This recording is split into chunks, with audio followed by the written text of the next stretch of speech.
শীতকাল যেহেতু চলে এসেছে, নলেন গুড়ের সাথে আবারও ভাব করার সময় হয়ে গেছে।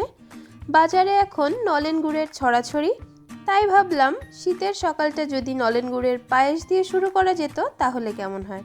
পুরো ভিডিওটা না টেনে শেষ পর্যন্ত দেখুন, আশা করি ভিডিওটি খুবই হেল্পফুল হতে চলেছে। ভিডিও ভালো লাগলে লাইক এবং শেয়ার করতে কিন্তু একদমই ভুলবেন না। তো প্রথমেই একটা বাটিতে 1 চামচ কিশমিশ আর 2 চামচ কাজু জল দিয়ে ভিজিয়ে রেখে দেব।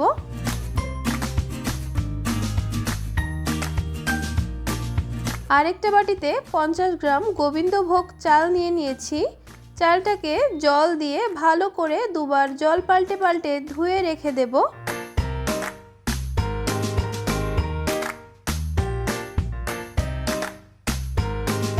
বেশি ধুতে যাবেন না, তাহলে গোবিন্দভোগ চালের নিজস্ব যে গন্ধটা আছে সেটা হারিয়ে যাবে।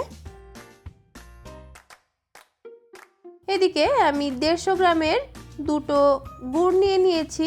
গুড়টা যেহেতু লিকুইড নয়, তাই আমি একটা গ্রেটারের সাহায্যে এভাবে গ্রেট করে নেব। আমি টোটাল 200 গ্রাম গুড় এখানে নিয়েছি। 50 গ্রামের মতো চিনি ব্যবহার করব, যার জন্য 200 গ্রামের মতো গুড় ব্যবহার করেছি। আপনারা যদি শুধুমাত্র গুড় দিয়েই পুরো পায়েসটা রান্না করতে চান, তাহলে 1 লিটার দুধের জন্য 50 গ্রাম চাল আর 250 গ্রাম গুড় ব্যবহার করবেন, তাহলে একদম পারফেক্ট হবে। এদিকে একটা পাত্রে 1 লিটার দুধ নিয়ে নিয়েছি। দুধটাকে খুব ভালো করে জাল করে নেব।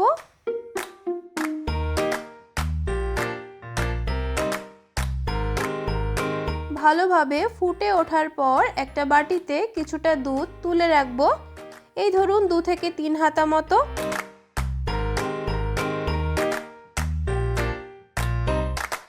দুধটাকে আরও কিছুক্ষণ জাল করে ঠিক এরকম একটু সর জমতে শুরু করলে ধুয়ে রাখা গোবিন্দভোগ চাল দিয়ে অনবরত নাড়তে থাকবো, তা না হলে চালটা দলা পাকিয়ে যেতে পারে।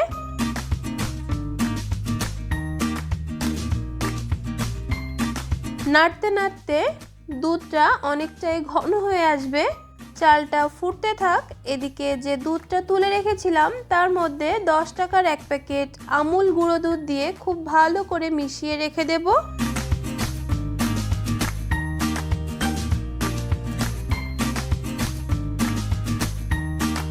দুধটা কেমন ফুটছে দেখুন। মাঝে মাঝে এভাবে একটু নেড়ে দিতে হবে, না হলে নিচে লেগে যেতে পারে।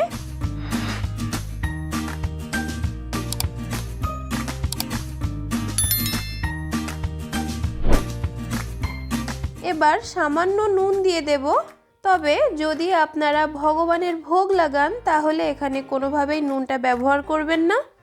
দেখুন দুধও অনেকটা কমে এসেছে, আবার চালটাও দেখুন, আমি হাত দিয়ে দেখিয়ে দিচ্ছি, চালটাও সেদ্ধ হয়ে গেছে। এই পর্যায়ে গ্রেট করে রাখা গুড়টা দিয়ে দেব। ভালোভাবে মিশিয়ে নিতে হবে।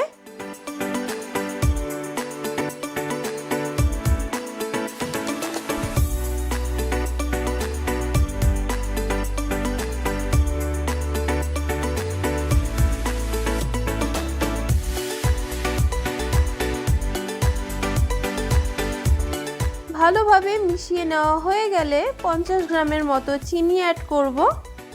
আবারও খুব ভালো করে মিশিয়ে নেব।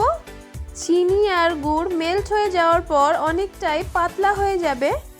টেনশন করার কোনো কিছুই নেই। বেশ খানিকটা সময় নিয়ে আবারও জাল করতে হবে। দুধ ফেটেও যাবে না, কোনো অসুবিধাও হবে না। কিছুটা শুকিয়ে আসলে গুঁড়ো দুধের যে মিশ্রণটা তুলে রেখেছিলাম সেটা ঢেলে দেব। আরও কিছুক্ষণ জাল করে এরকম ঘন করে নেব। ফাইনালি জলে ভিজিয়ে রাখা কাজু কিশমিশগুলো অ্যাড করছি।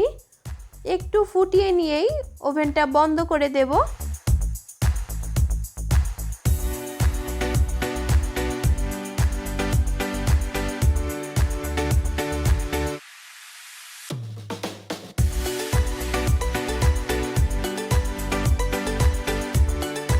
আমি একটা পাত্রে ঢেলে নিচ্ছি। শুধু কালারটা দেখুন, কি যে অসম্ভব সুন্দর একটা গন্ধ ছেড়েছে, কি বলবো। ধৈর্য ধরে ভিডিওটা শেষ পর্যন্ত দেখার জন্য আপনাদেরকে অসংখ্য ধন্যবাদ। আপনিও বাড়িতে একবার ট্রাই করুন আর আমাকে জানান কেমন হয়েছিল। আমার ভিডিও যদি আপনাদের ভালো লেগে থাকে তাহলে যারা ফেসবুক থেকে আমার ভিডিও দেখছেন তারা আমার পেজটিকে ফলো করে নেবেন, আর যারা ইউটিউব থেকে আমার ভিডিও দেখছেন তারা আমার চ্যানেলটিকে প্লিজ সাবস্ক্রাইব করে নেবেন। আজ এ পর্যন্ত, দেখা হচ্ছে আপনাদের সাথে নেক্সট ভিডিওতে। ততক্ষণ সবাই ভালো থাকবেন।